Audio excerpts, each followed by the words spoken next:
Je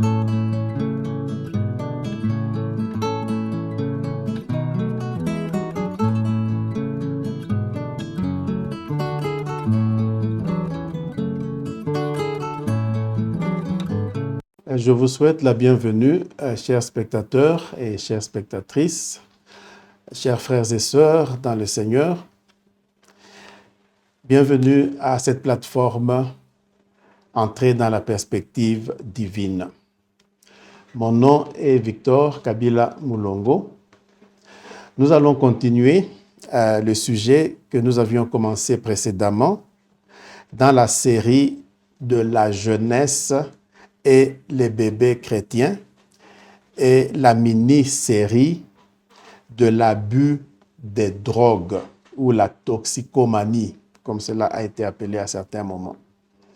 Aujourd'hui, nous allons considérer les facteurs qui attirent les personnes, surtout les jeunes, mais pas exclusivement les jeunes, même des adultes, qui les attirent à commencer à expérimenter les drogues. Et initialement, c'est juste une expérience et après, on se retrouve dépendant, donc dans la dépendance ou la toxicomanie.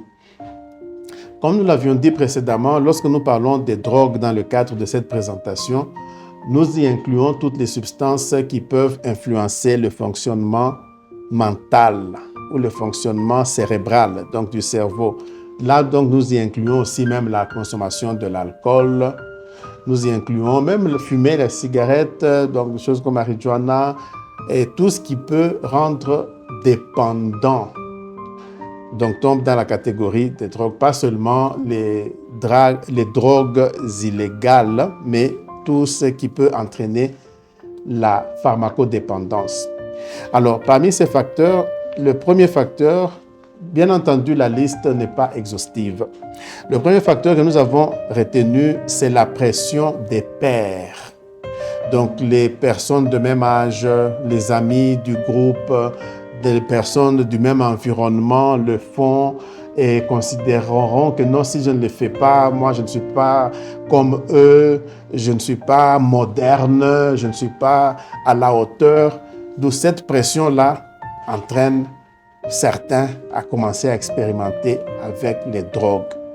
Mais que dit la parole de Dieu à ce propos? Lisons dans 1 Corinthiens chapitre 15, verset 33. « Ne soyez pas induits en erreur ou ne vous y trompez pas. Les mauvaises compagnies corrompent le bon caractère. » Je suis en train de traduire à partir d'une version anglaise. Donc, les mauvaises compagnies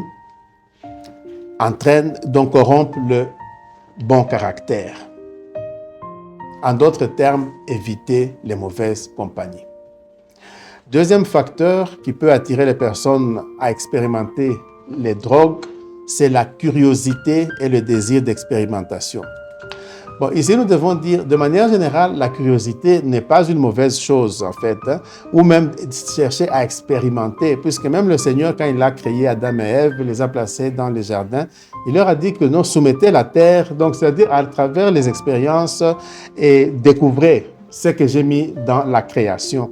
Donc, en principe, ce n'est pas mauvais, mais nous devons faire la différence entre une curiosité saine et une curiosité malsaine. Ce qui est malsain doit être évité. Lisons Ecclésiaste chapitre 10, verset 8. Celui qui creuse une fosse va y tomber.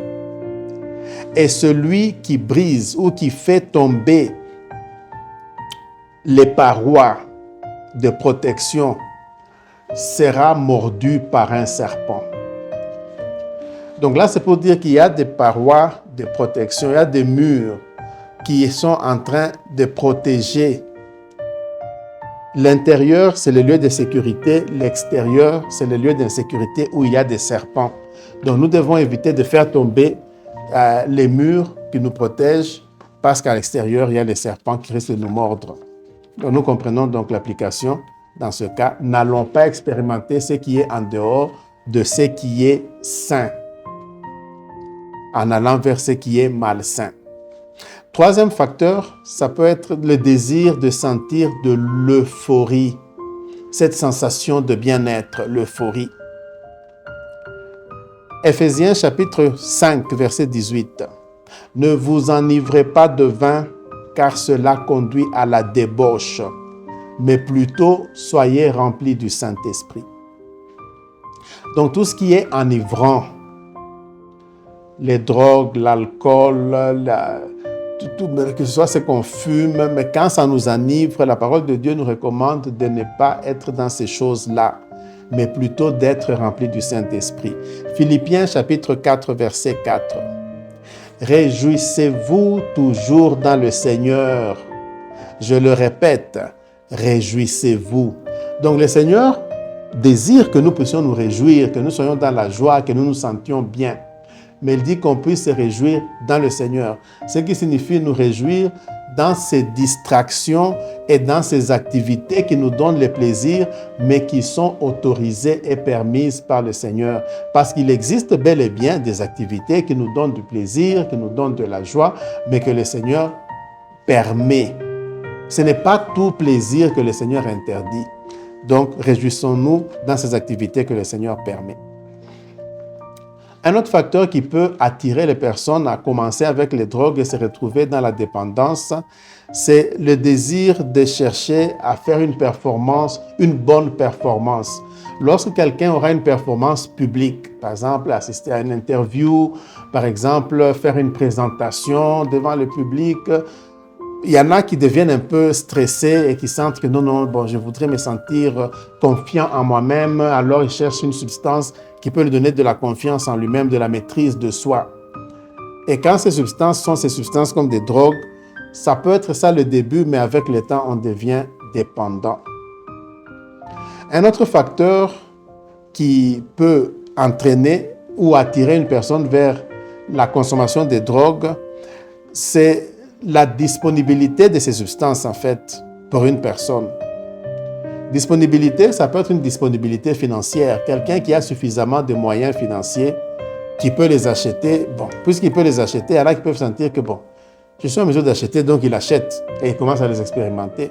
Pendant que celui qui n'a pas les moyens, peut-être peut ne pas avoir facile à les obtenir parce qu'il ne peut même pas les acheter, par exemple. Ça peut être aussi une disponibilité professionnelle. Il y a certaines professions, comme la profession dans le domaine médical, les médecins, les infirmiers, les laborantins, les pharmaciens, qui ont officiellement droit de manipuler ces substances, par exemple pour des raisons de traitement des patients, de traitement des malades. Mais certains peuvent être tentés de les utiliser pour eux-mêmes dans un contexte d'abus. Je ne dis pas que tous le font ou que la majorité le font, mais il y en a qui le font certainement, il y a un nombre parce que c'est disponible, essentiellement, du fait de la profession. Ça peut être aussi une disponibilité environnementale. Dans l'environnement où on est, c'est disponible au coin des rues. On sait qu'il y a ces personnes-là qui vendent de la drogue. On voit des véhicules qui s'arrêtent là-bas et qui achètent. Quelqu'un, puisqu'il sait que là-bas, il y a la drogue, la tentation peut être que, je peux aussi aller à fête là et prendre, essayer et voir qu'est-ce qu'ils sentent, ces personnes qui les utilisent. Donc, la disponibilité environnementale. Un autre facteur, c'est la prédisposition génétique. Il est bien établi qu'il existe une prédisposition génétique qui prédispose certaines personnes à tomber plus facilement que d'autres dans le problème des drogues. Ça ne veut pas dire que toutes les personnes qui partagent ce matériel génétique vont tomber, mais il a été constaté qu'il y a une tentation et une facilité plus grande à tomber là-dedans. Et là, c'est là où il peut y avoir nécessité de ce qu'on appelle la délivrance fondationnelle. Qui est un sujet qui peut être abordé pour ses propres mérites, en fait. Nous n'allons pas entrer dans cela. Mais lorsqu'un problème est génétique, du point de vue spirituel, d'abord, il y a ce dont on parle maintenant, qui est la délivrance fondationnelle. Nous pourrions en parler, Dieu voulant, dans un des sujets à l'avenir. Dans Psaume chapitre 11, verset 3, il est écrit « Si la fondation est détruite, que peut faire le juste ?» Donc la parole de Dieu est en train de reconnaître que le juste peut se retrouver dans une situation où sa fondation, son background ou son arrière-plan ou les facteurs, ses ancêtres, sa biologie, c'est tous ces facteurs-là qui sont dans le background qu'on considère être dans la fondation. La fondation peut être fautive, pour ainsi dire, et faire que le juste est en train de lutter pour ne pas faire ce qui est incorrect, en l'occurrence utiliser les drogues. Un autre facteur, sont les maladies mentales ou les désordres d'ordre psychique ou psychiatrique. Des choses comme la dépression, comme l'anxiété. Ça ne veut pas dire que toute personne avec anxiété ou avec dépression va prendre des drogues, mais la tentation est plus grande pour ces personnes, d'où ces personnes ont besoin d'être aidées, de résister d'abord d'elles-mêmes, mais de recevoir l'aide de la part des professionnels qui peuvent les aider. Professionnels aussi bien médicaux, psychologiques que spirituels en fait. Donc les serviteurs de Dieu qui sont parmi les serviteurs spirituels. Le dernier facteur que j'ai retenu, qui n'est pas, comme je l'ai dit, la liste n'est pas exhaustive, c'est essayer de résister, essayer de survivre des circonstances difficiles qui amènent le stress dans la vie. En fait, quand on est en train de vivre des circonstances de vie éprouvantes, par exemple dans des familles brisées, les enfants ou les personnes, ou même en fait les adultes, ça peut être les époux en fait, ou l'un des époux, quand la famille est brisée. Cela amène des circonstances de vie éprouvantes qui peuvent pousser certains à consommer des drogues. Par exemple, les abus émotionnels et physiques répétés. Ça peut être des facteurs qui poussent les gens vers la drogue. Des problèmes dans les relations humaines entre mari et femme, entre amis et entre les amis, entre les frères et sœurs. Donc partout, les relations humaines sont continuellement problématiques. La tension que ça génère peut pousser certains à la consommation de drogue. La perte d'un bien-aimé qui décède, le chagrin qui en découle peut dans certains cas pousser certains à commencer à consommer la drogue. Des douleurs chroniques ou certaines maladies chroniques peuvent pousser certains à commencer à expérimenter les problèmes de drogue. Bien entendu, chacun de ces facteurs sont tellement spécifiques que ça nécessite une considération et une approche plus spécifique à chaque cas. Mais déjà à ce stade, disons ce que nous détaillerons dans une autre présentation, qu'il sera souvent nécessaire d'aborder les trois composantes d'une personne.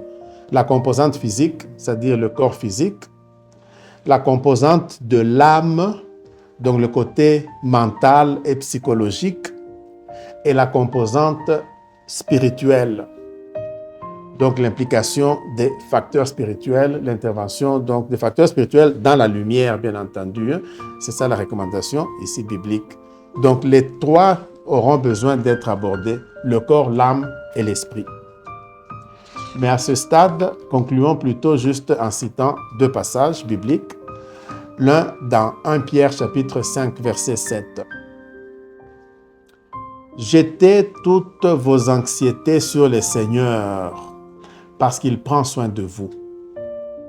Donc, lorsque nous avons des soucis, vos anxiétés, vos soucis, jetons-les sur le Seigneur, parce qu'il prend soin de nous. Jacques, chapitre 2, versets 15 à 17. Supposez qu'un frère ou une sœur a besoin de vêtements et de nourriture, et que l'un d'entre vous lui dise « Va en paix, tiens-toi au chaud et sois bien nourri », mais il ne donne pas à la personne les besoins physiques. À quoi cela servirait-il pour la personne qui est dans le besoin? De la même manière, la foi par elle-même, si elle n'est pas accompagnée par des actions, elle est morte.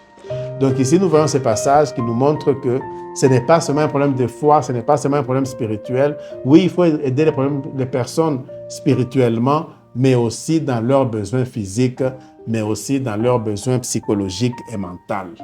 Donc ça, c'est déjà une introduction pour ce dont nous parlerons dans une autre présentation l'aborde sur 3 fronts.